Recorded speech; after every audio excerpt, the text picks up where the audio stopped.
July 24th, 1944, 2:13 in the morning, Berlin. Oberstleutnant Karl Erich Kuhlenthal sits alone in the underground communications center at Abwehr headquarters, 76 to 78 Tirpitzufer. The decoded radio transmission arrived 43 minutes ago. He has read it 7 times. Each time, his hands grip the paper harder. The message is from Agent Alaric, codename Arabelle. 3 years of impeccable intelligence. Never wrong, not once. The report states that the 1st Canadian Army has repositioned 30 miles northeast of previous estimates. 3 other intelligence sources contradict this assessment. Kuhlenthal trusts Arabelle more than he trusts his own eyes. He picks up the telephone. Wehrmacht High Command answers on the 2nd ring. Kuhlenthal speaks 4 words. Highest priority, immediate action. 200 miles away, German armored divisions begin moving based on information from a man who has never set foot in England. A man whose network of 27 agents does not exist.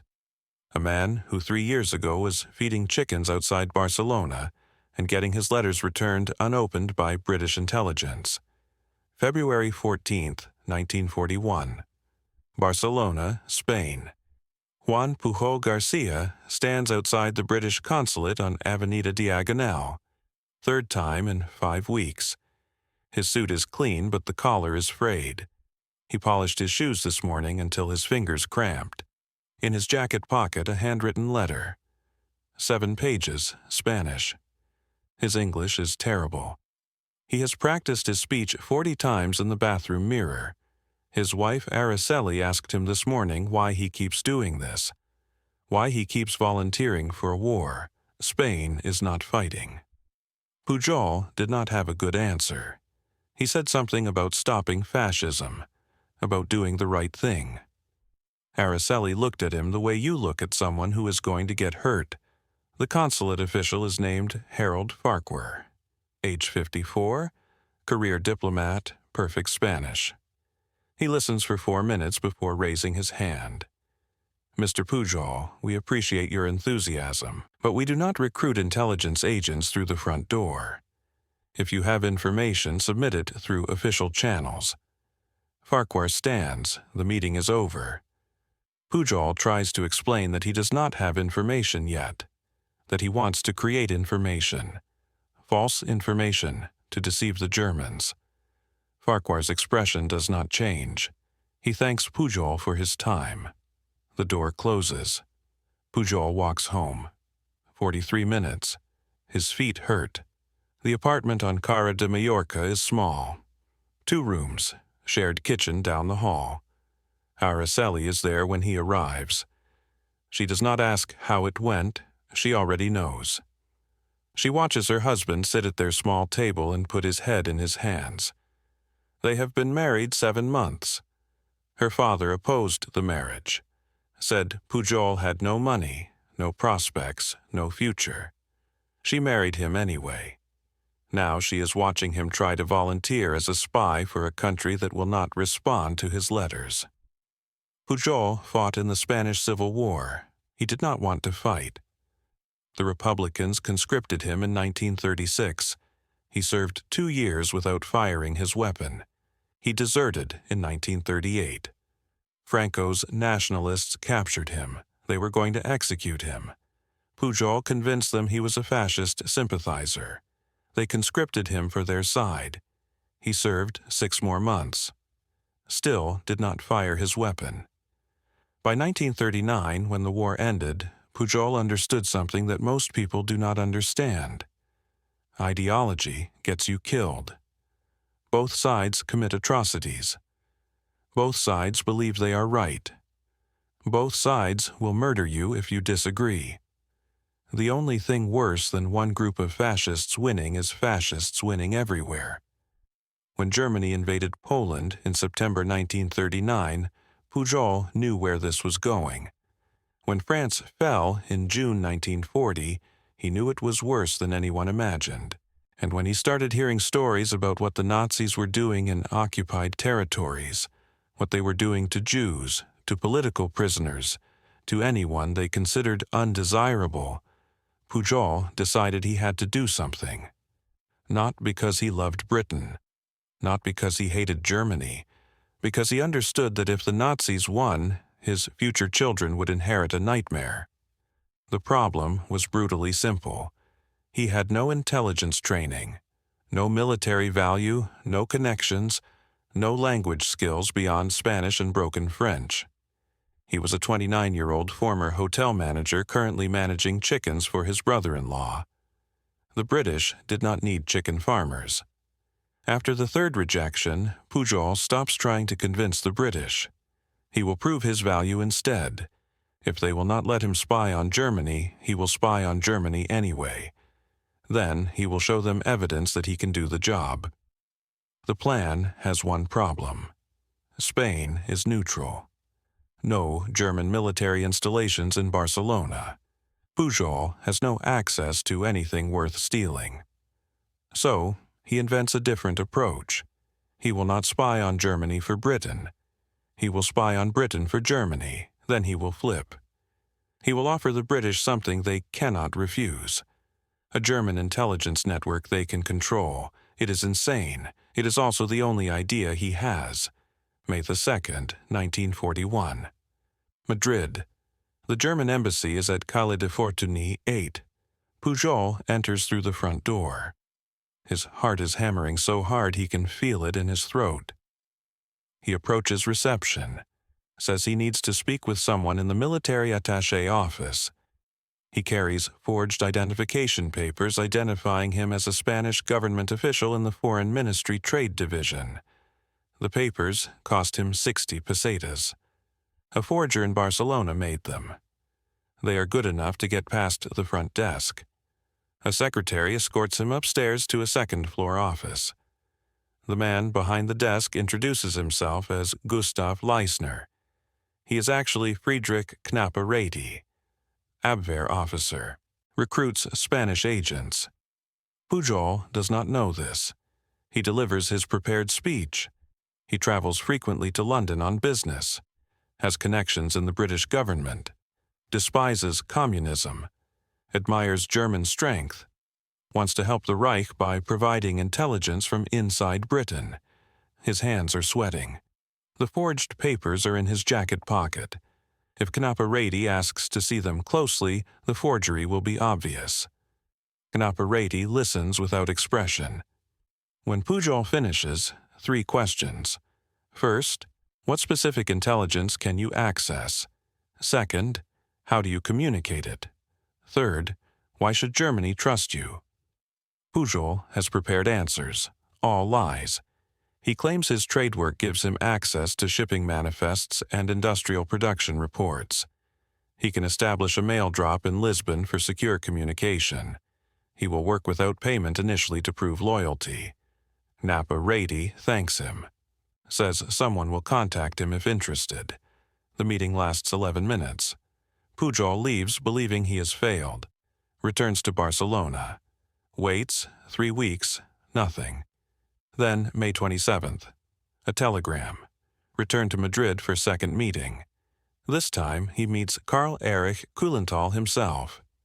Age 41. Career intelligence officer. Responsible for Abwehr operations across Spain and Portugal. Extremely good at identifying double agents. Has personally exposed 14 British and American penetration attempts. The interview lasts 90 minutes. Detailed questions about Pujol's background, political beliefs, family connections, financial situation. Pujol maintains his cover. His shirt is soaked with sweat by the end. At the end, Kuhlenthal makes an offer. The Abwehr will pay £600 sterling in advance. Pujol will use this to establish himself in London, recruit sub-agents, begin sending intelligence reports. He will communicate through secret ink letters mailed to a cover address in Lisbon. Pujol accepts.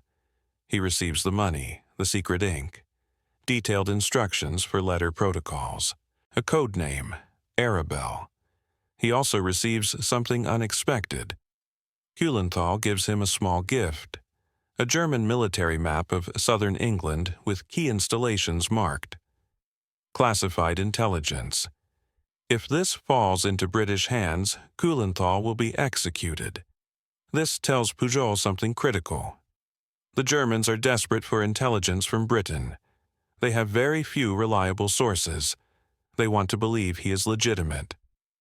Pujol returns to Barcelona with £600, a secret ink, and no plan for getting to England. Britain and Germany are at war.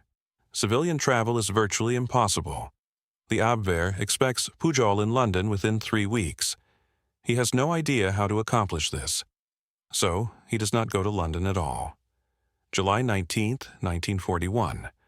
Lisbon, Portugal. Pujol rents a small apartment in the Baixa district.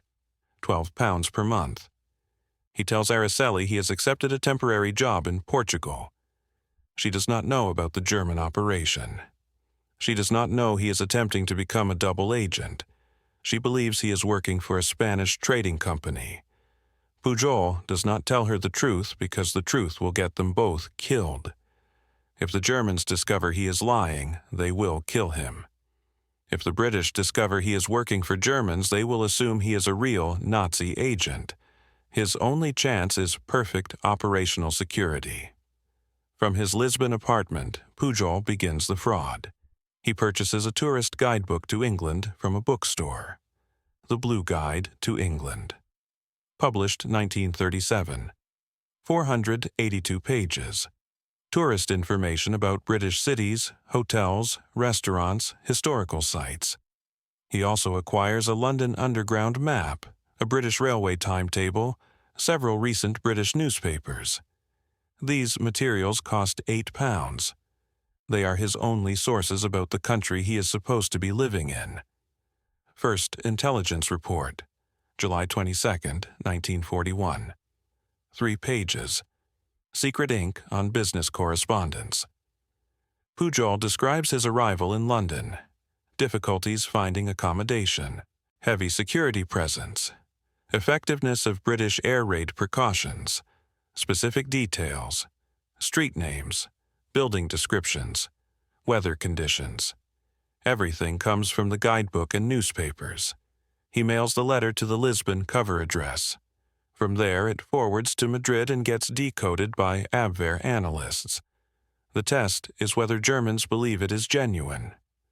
Pujol waits 2 weeks. His hands shake when he opens the mail. August 7th.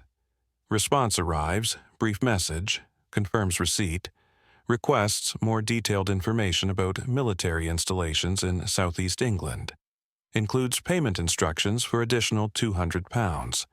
The Germans believe he is in London. The deception is working. Reports start coming at steady pace. 1 letter per week, then 2 per week by September. Each report contains mixture of accurate and fabricated information.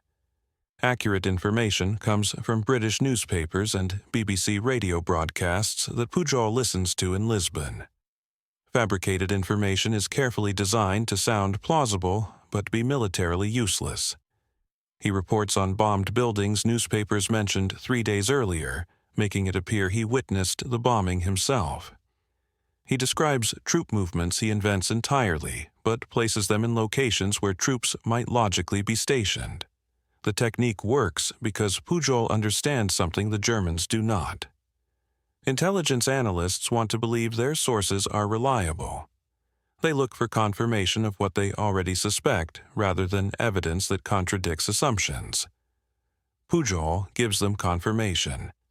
His reports match the general pattern of what German intelligence expects to see in Britain. Air raid damage, military activity, civilian morale problems. Nothing challenges German strategic assumptions. This makes reports valuable without being threatening. But maintaining the deception requires constant improvisation. October 1941. Pujol reports he has recruited his first sub-agent, a Portuguese commercial traveler living in London who can observe shipping activity in British ports. Pujol invents this agent because he needs excuse to report information from locations he cannot plausibly visit himself. The Portuguese agent, designated Agent 1, has freedom of movement and business reasons to travel throughout England. This allows Pujol to expand reporting scope without explaining how he personally visited dozen different cities in 1 week. November. 2 more sub-agents. Agent 2 is Swiss businessman with German sympathies who travels between London and Scotland. Agent 3 is Venezuelan student at University of Glasgow. Each invented agent has distinct personality, writing style, area of expertise. Pujol writes their reports in different handwriting, uses different paper, mails from different locations in Lisbon to create illusion they originate from different sources in Britain. The Germans pay him for all 3 agents. By December 1941, Pujol receives £300 per month from Abwehr, more money than he has ever earned. The irony is not lost on him. He is being paid by Nazi Germany to fight Nazi Germany. But the money creates new problem. His sub-agents exist only on paper, cannot spend money, cannot be contacted, cannot be verified. If Germans send officer to London to meet Agent 1 in person, entire operation collapses. Pujol solves this through misdirection, makes his invented agents unavailable.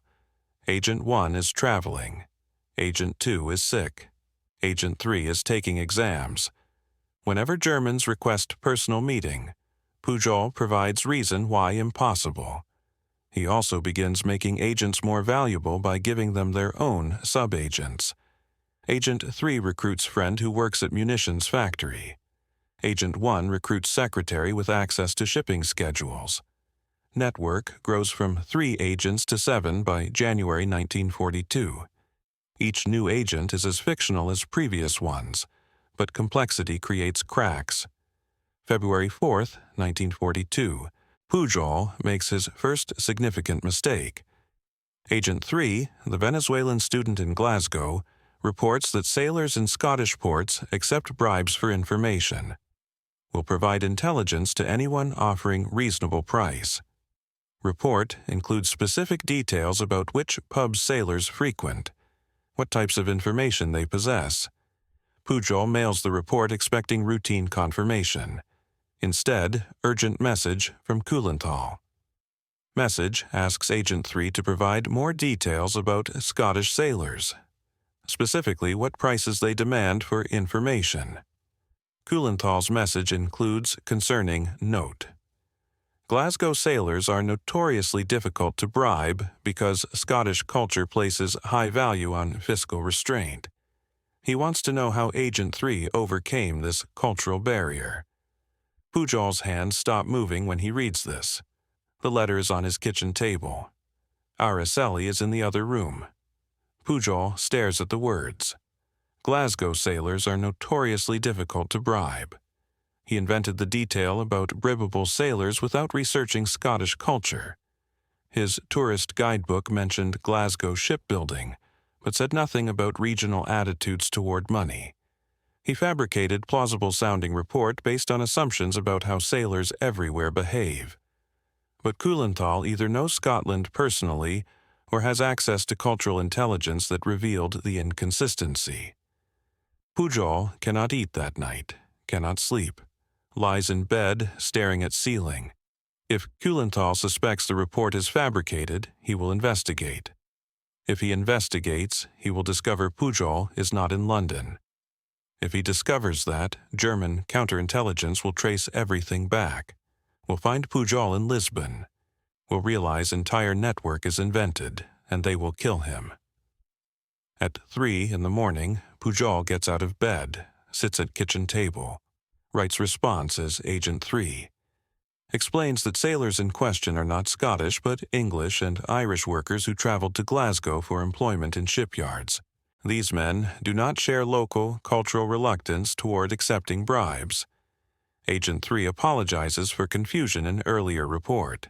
Pujol mails the letter at dawn, then waits 4 days, no response. He loses 6 pounds in those 4 days, cannot keep food down. Araceli asks if he is sick. He says he is fine. February 11th. Response from Kuhlenthal. Accepts the explanation. Thanks Agent 3 for clarification. Crisis passes. But Pujol learns something crucial.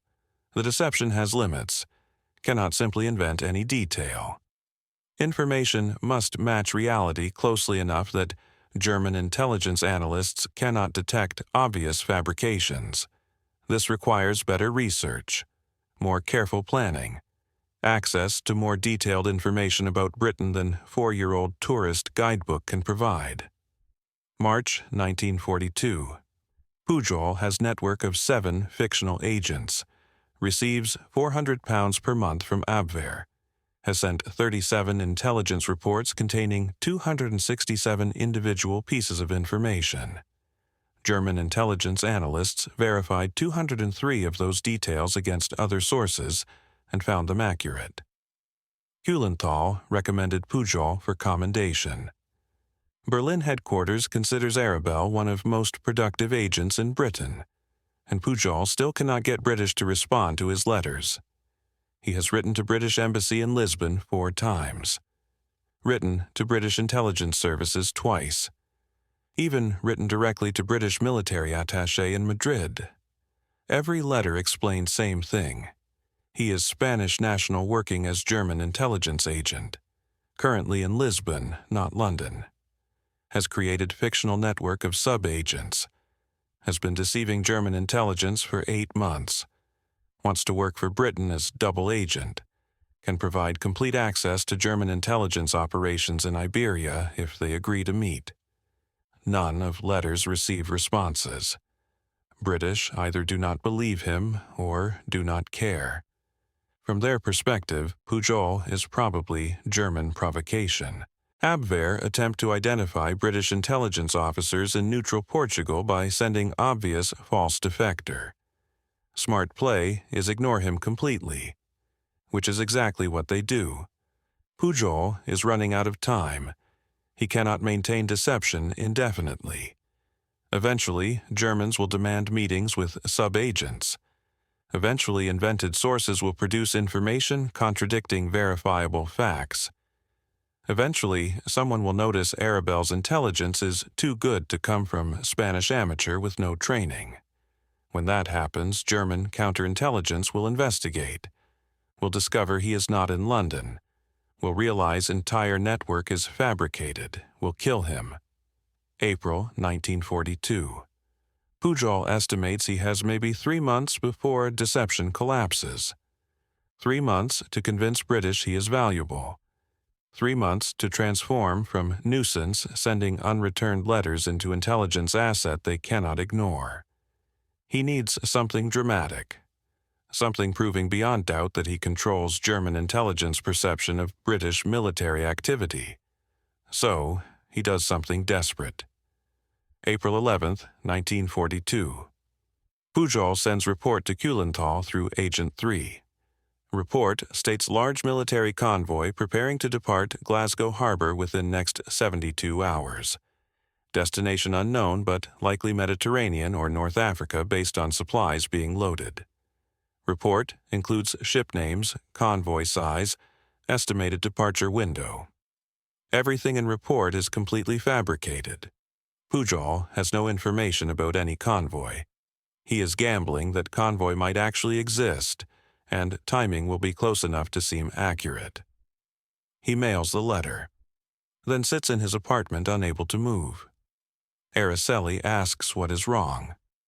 He says nothing, but his hands are shaking so badly he cannot hold a cup without spilling it, because Pujol just did something he swore he would never do.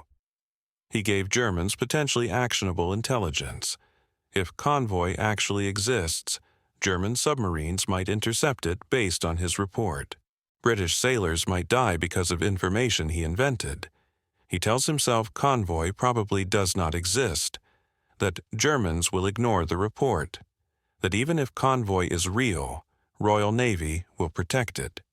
But he does not believe any of this. He sits at kitchen table for 3 hours staring at nothing. April 14th. Germans respond. Confirm convoy matching Pujol's description departed Glasgow on April 13th. British naval intelligence intercepted German signals indicating U-boats were repositioned based on intelligence from Arabelle about convoy departure. Report was not just believed, it was acted upon. German submarines attempted to intercept convoy based on Pujol's fabricated intelligence. Pujol reads this message 7 times. His vision blurs. He walks to bathroom, vomits, comes back to kitchen table, reads message again. German submarines attempted to intercept. Did they succeed? Did any ships go down? Did men die because he invented a report from thin air? The German message does not say. Pujol will never know.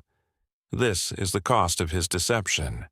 Real people on real ships facing real torpedoes because he is pretending to be a spy. But the guilt comes with realization. This is also the proof he needs. His information is affecting real German military operations. He writes one final letter to British intelligence. This letter is different. Does not ask for meeting, does not offer services. Simply states fact.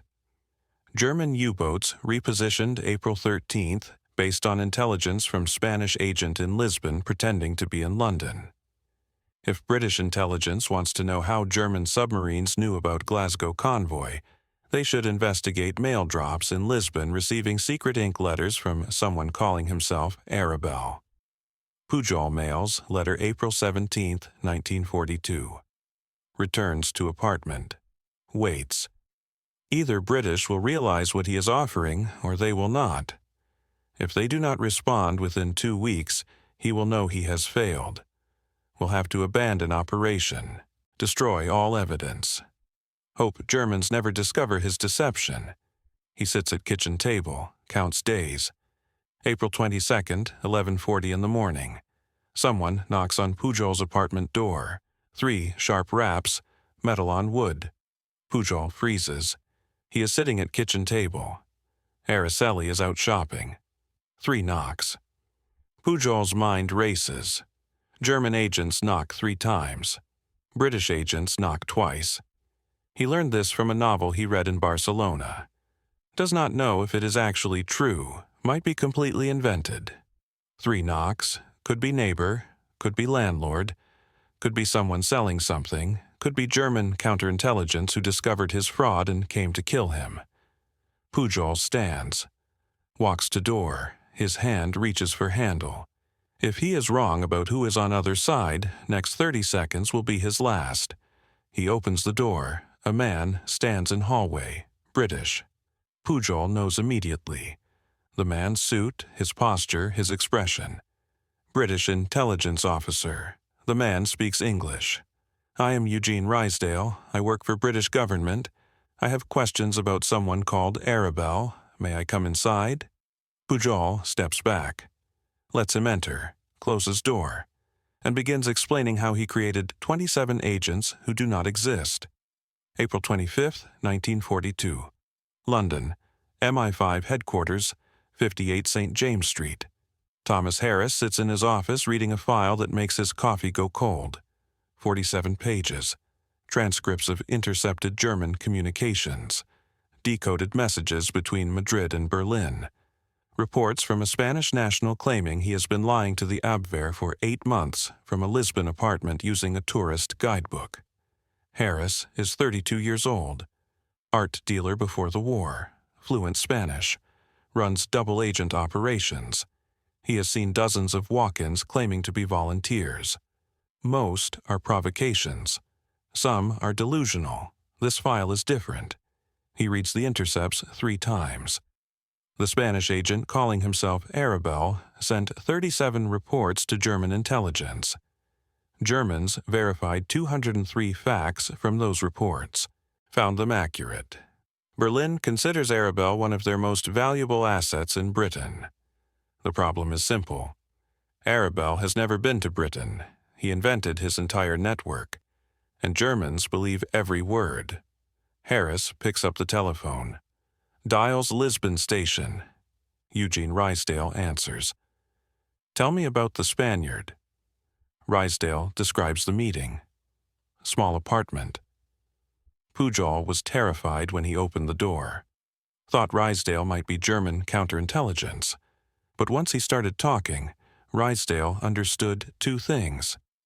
This man is either the greatest liar alive, or he is telling the truth. If he is telling the truth, British intelligence just acquired the most valuable asset of the war. Harris makes the decision. Bring him to England, immediately. Diplomatic courier protocols. I want him in London within 72 hours. Harris hangs up, stares at the file. 27 fictional agents. 3 years of careful deception. All built by one man with no training. Harris understands something critical. Pujol controls what Berlin believes about British operations. That capability is worth any risk. April 29, 1942. Pujol arrives in England seasick and terrified. Fake papers. Fake story. British intelligence car drives him to London. 3 hours. He stares out the window at the country he pretended to live in for 8 months. Everything looks different from his guidebook. Bomb damage worse. Security checkpoints everywhere, people exhausted. Harris meets him at a safe house in Hendon. Small garden, unremarkable neighbors. Pujol sits in the living room. Harris sits across from him. Tape recorder between them. Harris speaks Spanish. Mr. Pujol, I will ask questions. You will answer truthfully. If I detect deception, this meeting ends and you will be interned as enemy agent. Understand? Pujol nods, understands completely. Interrogation lasts 11 hours. Harris asks about every report Pujol sent Germans, every invented agent, every fabricated detail. Pujol answers everything, shows the guidebook, newspaper clippings, notes about each fictional agent's personality. By midnight, Harris filled 2 notebooks. He also has absolute certainty Pujol is legitimate. Next morning, Harris gives Pujol his code name. From now on, you are Agent Garbo. Pujol asks why Garbo. Harris says because Greta Garbo is the greatest actress in the world. You convinced German intelligence you have agents across Britain. Did this with tourist guidebook and talent for lying. We will use that talent to win the war. May 1942, they begin expanding the network. Currently, 7 fictional agents. Harris says 7 is not enough. Need more agents in more locations, different access, military installations, industrial production, shipping movements. Network must look real, which means large, complex, occasionally contradictory. The workload becomes crushing. Each agent needs biography, personality, writing style. Harris and Pujol work together every day, writing reports, creating backstories.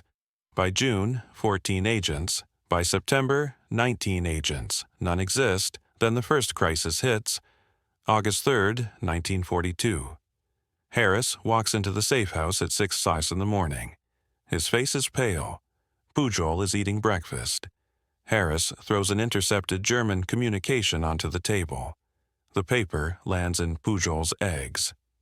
Read it. Now. Pujol reads. His hands start shaking before he finishes the first paragraph. The message is from Kuhlenthal in Madrid to Berlin headquarters. Kuhlenthal reports that he is dispatching an Abwehr officer to London next week.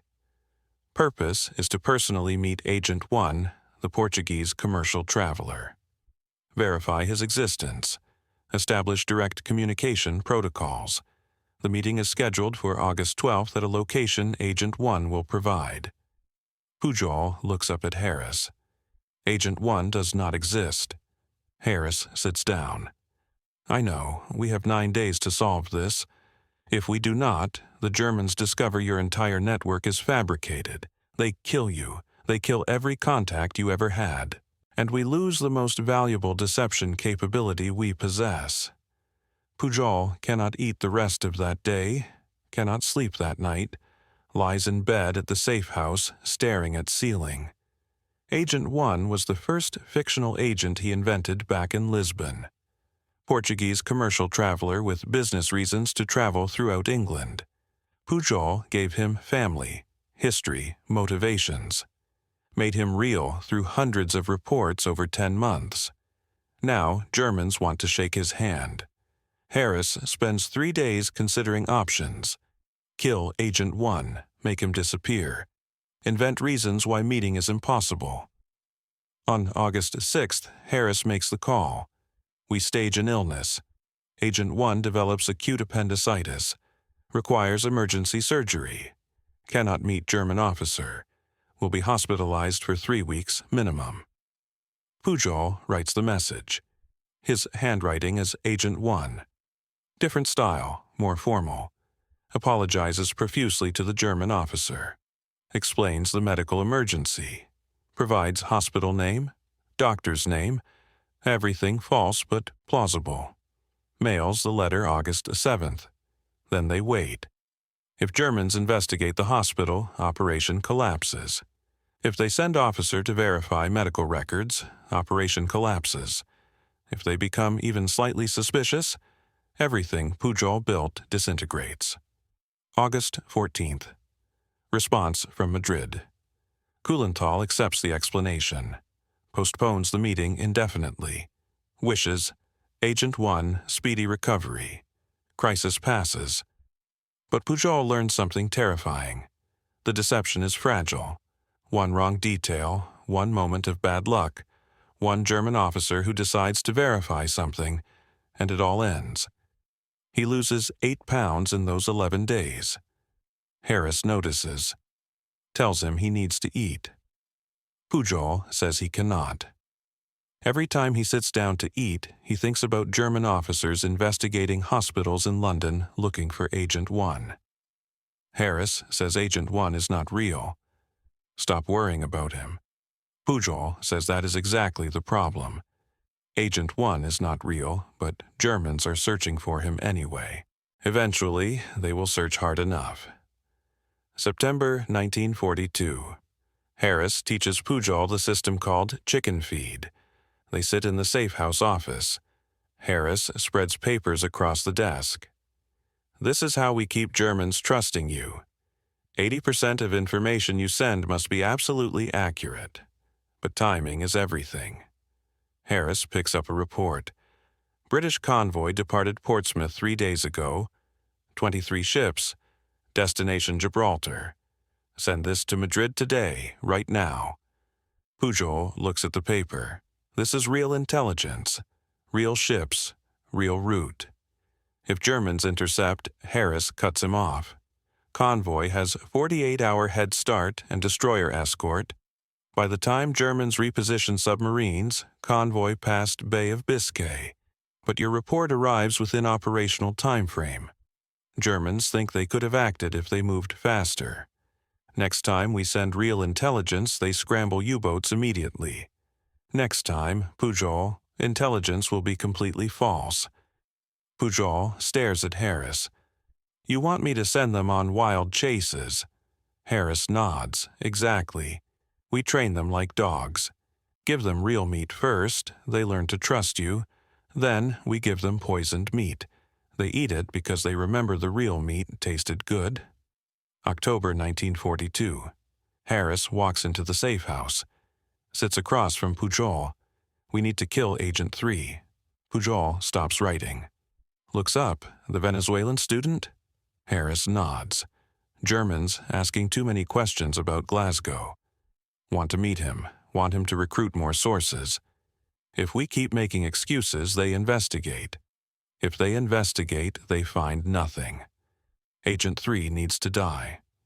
That night, Pujol sits at his desk, trying to write the death notice. Cannot find words. This fictional student he invented 8 months ago in Lisbon. Young, enthusiastic.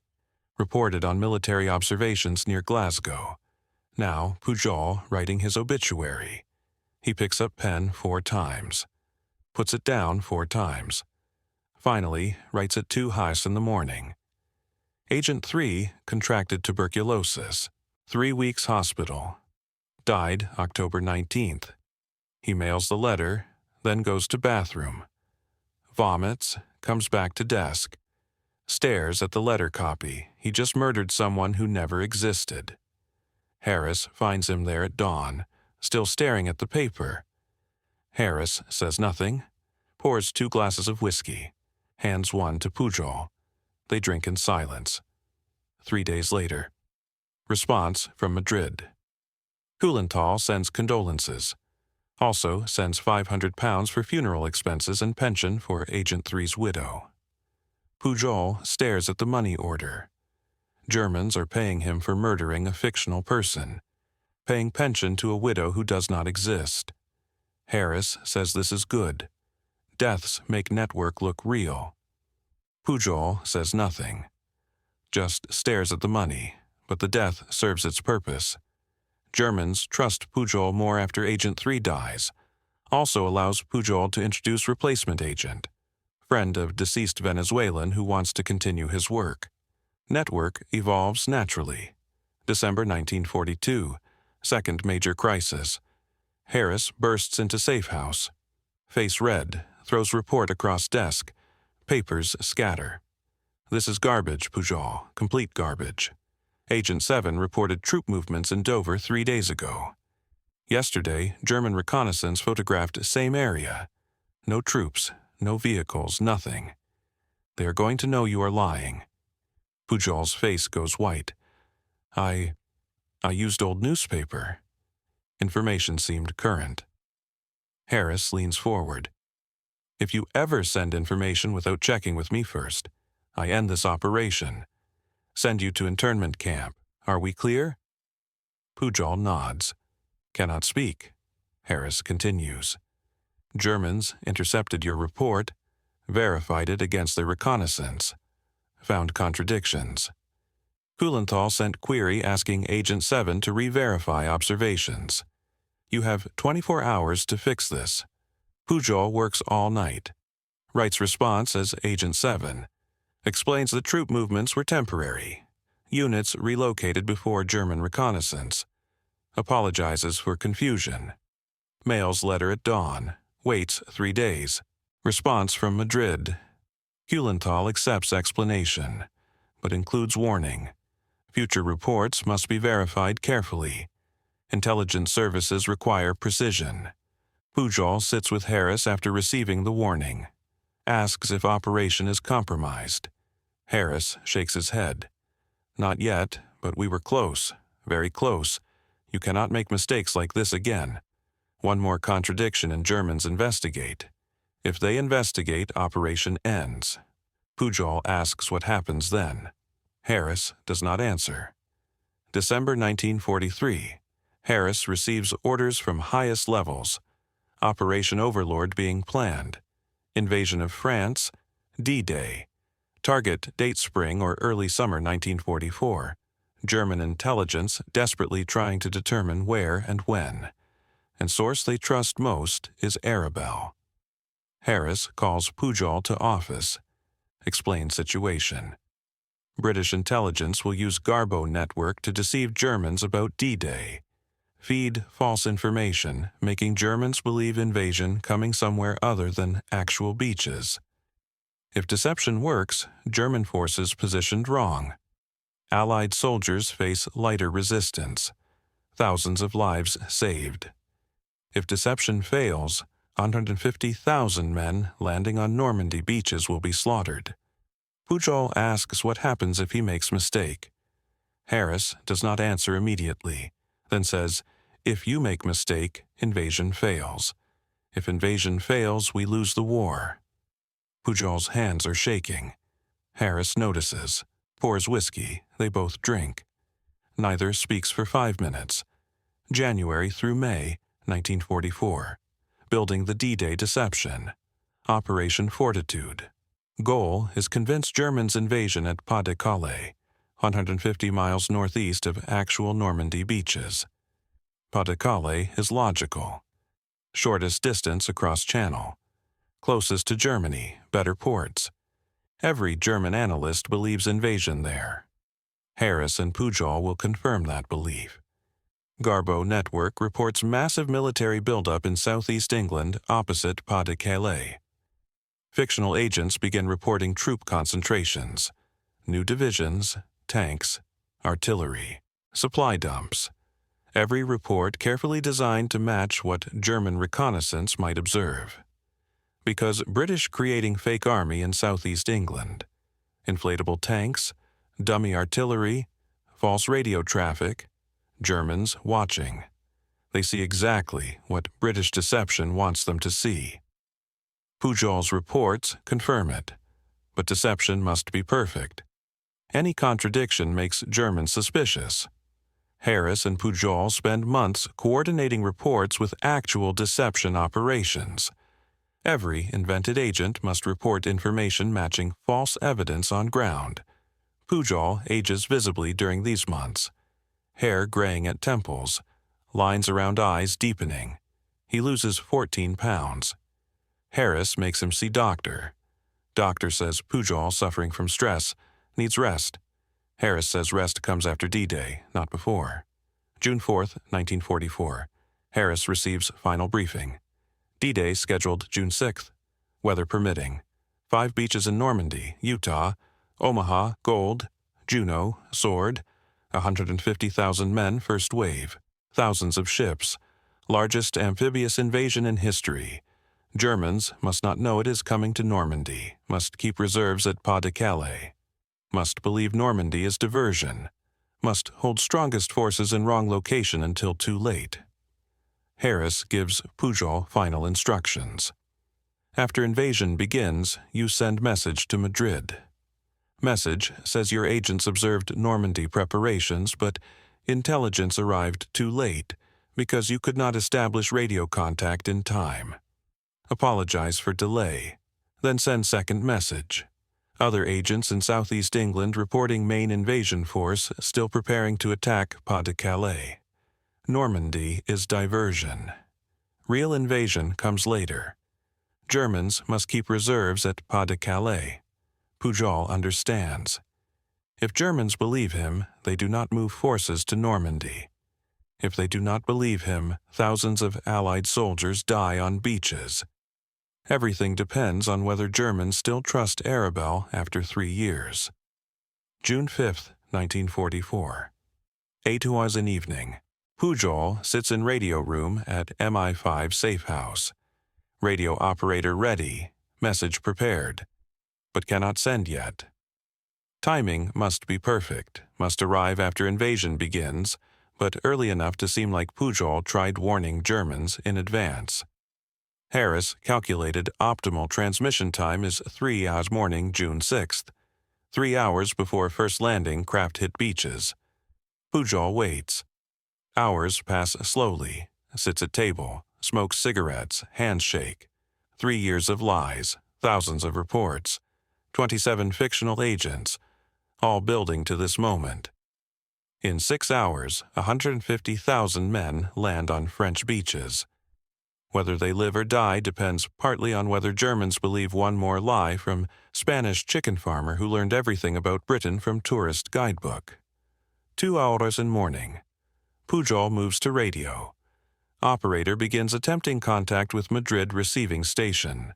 Standard protocols. Call sign, frequency check. Response should be immediate. Germans monitor constantly. But Madrid receiver does not respond. Operator tries again, nothing. Third attempt, fourth, fifth, no response. Pujol looks at Harris. Harris looks at clock. 2:17.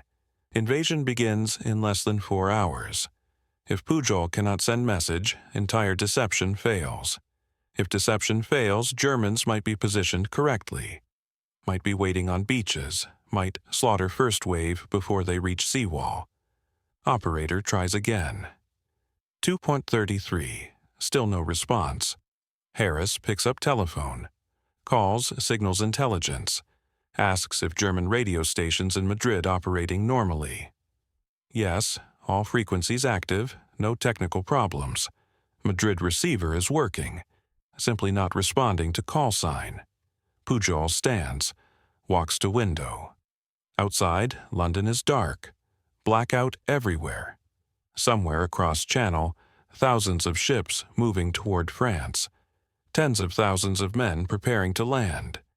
Pujol cannot send message that might save their lives because radio operator in Madrid not answering.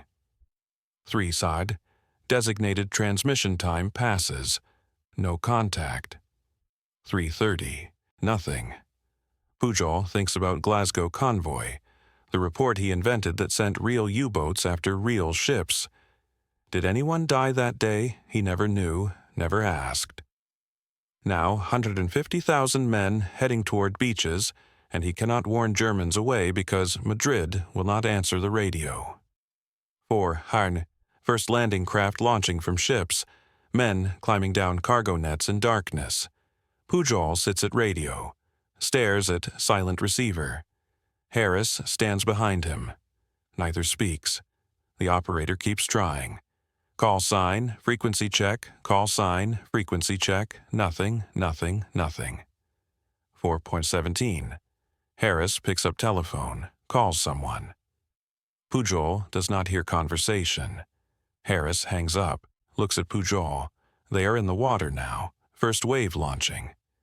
Pujol's vision blurs.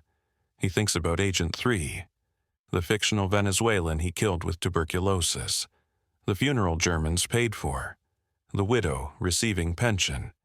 He thinks about all the lies over 3 years, the invented agents, the false reports, the chicken feed, all of it building to this moment. And he cannot send the message because Madrid will not answer. Harris puts hand on Pujol's shoulder. Keep trying, just keep trying. Operator continues, call sign, frequency, call sign, frequency. The clock on the wall shows 4:32. Somewhere in darkness, thousands of men are crossing the channel toward the beaches, toward whatever is waiting for them there. June 6, 1944. 6:47 in the morning. The radio room at MI5 Safe House in Hendon. Madrid receiver answers. After 4 hours and 47 minutes of silence. After 43 transmission attempts. After first wave already hit beaches. The operator in Madrid transmits acknowledgement signal. Ready to receive. Pujol's hands shake so badly he cannot hold transmission sheet. Harris takes it from him. Reads aloud in Spanish. Pujol types Morse code. Each letter feels like eternity. Message is simple. Urgent intelligence from Agent 7. Large-scale military movements observed departing southeast England toward Channel. Exact departure time unclear due to communication difficulties. Arabelle attempted to establish radio contact since midnight. Technical problems prevented transmission until now. Deep apologies for delay. More detailed report follows within hours. Pujol finishes transmission. Madrid acknowledges receipt. Operator cuts connection. Silence fills room. Harris looks at clock. 6:52. Message arrived 6 hours, 52 minutes after first landing craft hit beaches. Too late to warn Germans, but not too late to seem like Pujol tried. Pujol stands, walks to window, opens blackout curtain slightly. Dawn light outside. Somewhere across channel men dying on beaches. He closes curtain, sits at table, puts head in hands. Harris pours whiskey. They drink at 7 in the morning. Neither speaks. 3 hours later. 9:40. Second transmission. This one longer. Detailed report from multiple agents. Agent 2 in Kent reports continued military buildup. Massive troop concentrations remain in southeast England. Agent 4 near Dover observes tank divisions that have not moved. Agent 5 reports conversations among American officers suggesting Normandy operation is diversionary. Main invasion force still preparing for assault on Pas-de-Calais within 2 weeks. The message includes specific details, unit designations, division numbers, commander names. Everything false. Everything designed to match fake Army British intelligence created in southeast England. Inflatable tanks, dummy artillery, false radio traffic, Pujol's fictional agents reporting exactly what German reconnaissance has been observing for months. Madrid acknowledges receipt. Forwards immediately to Berlin. Within 2 hours, report lands on desk at Wehrmacht High Command. Within 4 hours, reaches Adolf Hitler personally. June 7th. Harris receives decoded German transmission. Intercept shows Kuhlenthal forwarded Pujol's report to Berlin with highest priority. Kuhlenthal's message includes personal assessment. Arabelle network proven consistently reliable over 3 years. Intelligence regarding Normandy diversion matches German strategic analysis. Recommend keeping 15th Army at Pas de Calais in full readiness for expected main invasion. Harris shows intercept to Pujol. They are believing it. Wehrmacht holding forces at Pas de Calais. Pujol reads German message 3 times. Asks how many German soldiers at Pas de Calais. Harris says approximately 150,000 men. 19 divisions, including 2nd Panzer Division and 116th Panzer Division, some of Germany's best units, all sitting 150 miles from actual invasion beaches because they believe fictional agents working for Spanish chicken farmer. For 9 days the deception holds. Pujol sends daily updates. Agent 2 reports increasing activity. Agent 4 observes final preparations. Germans respond with frantic messages. Request more details. Want exact timing. Pujol provides enough information to sustain belief, but not enough to seem too convenient. Harris and Pujol work 16 hours per day writing reports, coordinating details, maintaining consistency across all fictional agents. Then crisis hits. June 15th, 11:23 in the morning. Harris walks into safe house. Face white, throws intercepted German communication onto table. Paper lands in Pujol's coffee. Read it. Now. Pujol reads, his stomach drops. Message is from German Signals Intelligence Unit to Kuhlenthal. They conducted analysis of radio traffic patterns from AFUSAG units in southeast England. Found anomalies. Transmission schedules too regular. Message content too generic. Signals analysts suspect radio traffic might be deception. Recommend sending reconnaissance officer to verify physical presence of reported units. Pujol looks at Harris. If they send officer to inspect southeast England, Harris finishes sentence. He finds inflatable tanks and dummy artillery.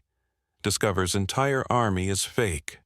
Realizes your agents have been lying for 3 years. Operation collapses. Germans move 15th Army to Normandy. Allied advance stops. Pujol asks what they can do. Harris says we have maybe 48 hours before German officer arrives in England. Need to create reason why inspection is impossible. Or need to redirect German attention somewhere else. Or need to make them believe their signals analysts are wrong. They work through the night. Pujol writes urgent message as Agent 2. Reports that British counterintelligence conducting sweep of southeast England. Arresting suspected German agents. Agent 2 going into hiding temporarily. Cannot maintain regular communication schedule. Will resume reporting when security situation improves. Harris says it is not enough. Germans will still send officer. Need something bigger. Pujol asks what. Harris thinks for 3 minutes, then says, we kill Agent 4, the one near Dover observing tank concentrations. We make Germans believe British counterintelligence discovered him, arrested him. This explains why he cannot confirm physical inspection. Also makes networks seem vulnerable. Real networks lose agents to counterintelligence. Makes deception more believable. Pujol stares at Harris. I already killed Agent 3. Now you want me to kill Agent 4? Harris says yes, because if we do not, Germans discover truth. And if they discover truth, men die in Normandy. How many men is Agent 4 worth? June 16th. Pujol sends message. Agent 4 arrested by British authorities. Other agents report increased counterintelligence activity across southeast England. Network compromised but not destroyed. Arabelle, going silent for 72 hours to avoid detection. Will resume transmission when safe. Then they wait. 3 days of silence. No messages to Madrid, no updates, nothing. Pujol sits in safe house, unable to eat, unable to sleep. Thinks about Agent 4, another fictional person he murdered. Thinks about the men in Normandy, real people whose lives depend on fictional deaths. June 19th. German response arrives. Kuhlenthal accepts the explanation. Postpones inspection indefinitely. States that loss of Agent 4 is unfortunate, but network security is paramount. Requests Arabelle resume reporting as soon as possible. Germans still believe the deception. Crisis passes, but Pujol loses 11 pounds in those 6 days. Harris finds him at 4:01 morning, sitting in dark kitchen staring at wall. Harris sits across from him, says nothing, pours whiskey. They drink in silence. Finally, Harris speaks. You know Agent 4 was not real. Pujol says, I know, but I keep killing people who are not real, and real people keep living because of it. The mathematics make sense, but the morality does not. June 29th, 23 days after D-Day. German 15th Army still at Pas-de-Calais, still waiting for invasion. Allied forces in Normandy linked all 5 beachheads, captured Cherbourg, moving south and east, fighting brutal but advancing, and 150,000 German soldiers who could stop them positioned 150 miles away, guarding beaches that will never be attacked. July 8th. Germans finally begin transferring units from Pas-de-Calais to Normandy. 7 weeks too late. Allied breakout from Normandy succeeding. The deception worked. July 20th, 1944. Harris walks into safe house. Hands Pujol classified document. 3 pages. Allied intelligence assessment. Calculated what would have happened if German 15th Army moved to Normandy on June 7th instead of July 8th. Mathematical models, casualty projections. The numbers are clinical. Projected Allied casualties with reinforcements arriving. June 7th, 43,000 to 67,000 killed or wounded in first week. Actual Allied casualties without reinforcements, 17,000 to 23,000 killed or wounded. Difference, 26,000 to 44,000 lives saved. Pujol stares at numbers, cannot process them. Harris says you should be proud. You deceived entire German military command, kept their strongest forces away from actual invasion for 7 weeks, saved tens of thousands of lives. Pujol shakes his head, asks if anyone died because his first message, June 6th, came too late. If any Allied soldiers were killed in those first hours when he could not establish radio contact. Harris is quiet for a long time, then says, we will never know. Maybe some died, maybe none died. War is chaos. People die for 1,000 reasons. But what we do know is that tens of thousands did not die because you lied to Germans. That is what matters. Pujol asks if the guilt goes away. Harris says no. Never. Every intelligence officer who sends men into danger carries that guilt forever. But you learn to live with it. Because the alternative is worse. The alternative is doing nothing while evil wins. July 29th, 1944. Message arrives from Kuhlenthal. Reich decided to award Arabelle the Iron Cross Second Class in recognition of extraordinary service to Germany. Medal presented in absentia as Arabelle's cover in England cannot be compromised. Honor is real. Signed by Hitler himself. Pujol reads message, walks to bathroom, locks door, stares at mirror.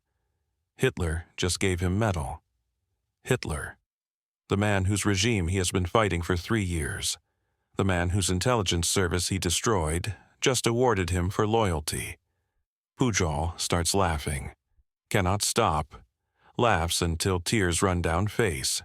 Then, suddenly, not laughing anymore. Vomiting. Because absurdity is suffocating.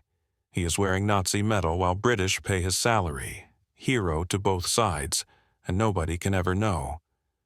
He comes out of bathroom. Harris asks if he is all right. Pujol says Hitler gave me medal. Harris says I know, saw the message. Pujol says I helped kill Germans, helped destroy their invasion plans, and Hitler thanked me. Harris says yes. That is how good you are. That is how completely you deceived them. November 1944. British Intelligence Awards, Pujol Member of Order of British Empire. Private ceremony, MI5 headquarters. 6 people present. Senior intelligence officer presents medal. No publicity, no official record. Just quiet recognition from people who know what he accomplished. Pujol becomes only person in World War II to receive high military honors from both sides. Iron Cross from Germany. British Empire Medal for deceiving Germany. He keeps both medals in box. Never displays them. Never tells anyone outside intelligence services. The medals represent 3 years of lying. 3 years of inventing fictional people. 3 years of living in constant fear. One mistake would destroy everything. After war ends, May 1945, British intelligence faces problem.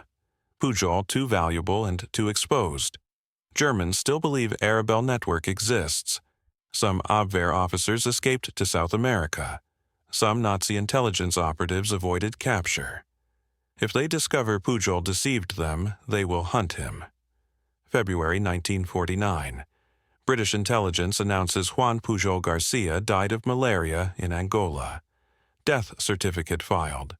Obituary published in Spanish newspapers. World believes Pujol dead. But Pujol alive in Caracas, Venezuela. Living as Juan Garcia. Opens bookstore, sells Spanish literature. Marries local woman. Has children, lives quietly. Never tells anyone about war. Never mentions Garbo. For 35 years, Pujol lives anonymous life. World forgets him. Few people who remember what he did assume he actually died 1949. Story becomes classified file in MI5 archives. Nothing more. British writer Nigel West, researching wartime deception operations, finds references to Agent Garbo in declassified files. Realizes story is extraordinary. Discovers death certificate from 1949. Notices inconsistencies. Becomes convinced death was faked. Spends 8 months tracking leads. Locates bookstore owner in Caracas named Juan Garcia. Age 72. West writes letters. Pujol eventually agrees to meet. Story published 1985. Pujol invited to England. Attends D-Day Veterans Reunion. June 6, 1985. Portsmouth, England. 41 years after D-Day. Reception hall filled with aging veterans. Men who landed on Normandy beaches. Pujol stands in corner. Gray hair. Quiet bookstore owner from Venezuela nobody recognizes. A veteran approaches. Name tag says Sergeant James Morrison, 1st Infantry Division, Omaha Beach, age 66. Morrison shakes Pujol's hand. Holds it long time, voice breaks when he speaks. I landed 6:42 a.m., June the 6th. Omaha Beach. We dug into sand, waited for German tanks. Intelligence said panzer divisions were close. Said they would reach beach by afternoon. We waited all day, no tanks came, not that day, not next day, not for 3 weeks. My whole squad survived because those tanks never came. Morrison is crying now, still holding Pujol's hand. My daughter was born 1947, my son 1949. I have 3 grandchildren. They exist because I survived that beach, and I survived because you lied to Germans, kept their tanks somewhere else. I never knew until this week, never knew one man did that. Pujol cannot speak. Morrison pulls him into embrace. 2 old men. One saved other 41 years ago with the lie the other never knew about. Other veterans gather. Someone explains who Pujol is, what he did. Men line up to shake his hand. Some crying, some laughing. All thanking him. One veteran, former corporal from Utah Beach, says I read about your network. 27 agents, none real. How did you remember all their details, all their personalities, all their stories? Pujol says I wrote everything down, kept detailed notes. Every agent had biography, had family, had motivations. Had to make them real in my mind before Germans would believe they were real. Another veteran asks, did you ever regret it? The lying, the deception? Pujol is quiet, then says, every single day. I regretted sending first message too late June 6th. Regretted killing Agent 3 and Agent 4 to protect deception. Regretted that men died in war I helped prolong. But I would do it again. Because more men would have died if I did nothing. The reunion lasts 6 hours. Pujol talks with veterans until his voice is hoarse. They show him photographs of grandchildren. Children born because grandfathers survived Normandy. Families that exist because German tanks stayed at Pas de Calais. The mathematics of deception made real in faces of children who would never have been born. Pujol returns to Venezuela, lives 3 more years, dies October 10, 1988, age 76, buried in Choroní, small town on Venezuelan coast. Funeral small. Local people who knew him as quiet bookstore owner. Few realize, man, they are burying deceived Nazi Germany. Changed outcome of D-Day, saved thousands of lives. His medals stay in box in back of bookstore. New owner finds them after Pujol dies. Iron Cross, British Empire medal. Note attached in Spanish, belonged to previous owner. No idea what they mean. New owner throws them away. Medals representing greatest deception in military history end up in Caracas garbage dump. Just like Pujol wanted. Because he learned the best lies are ones nobody ever discovers were lies. But the lives saved remain. 26,000 to 44,000 Allied soldiers who did not die in first week of Normandy invasion. Their children, their grandchildren. All existing because one Spanish chicken farmer with tourist guidebook convinced Nazi Germany he controlled network of agents who did not exist. Sometimes victory comes from tanks and planes and bombs. Sometimes it comes from one man sitting at table writing lies that enemy wants to believe. Juan Pujol chose second path, and tens of thousands of people lived because of that choice. That is his legacy. Not medals in garbage dump, but children born, grandchildren laughing, families existing, all because he refused to accept that one person with tourist guidebook could not change history. He did change history. One invented agent at a time. One false report at a time. One lie at a time. Until lies became more powerful than armies.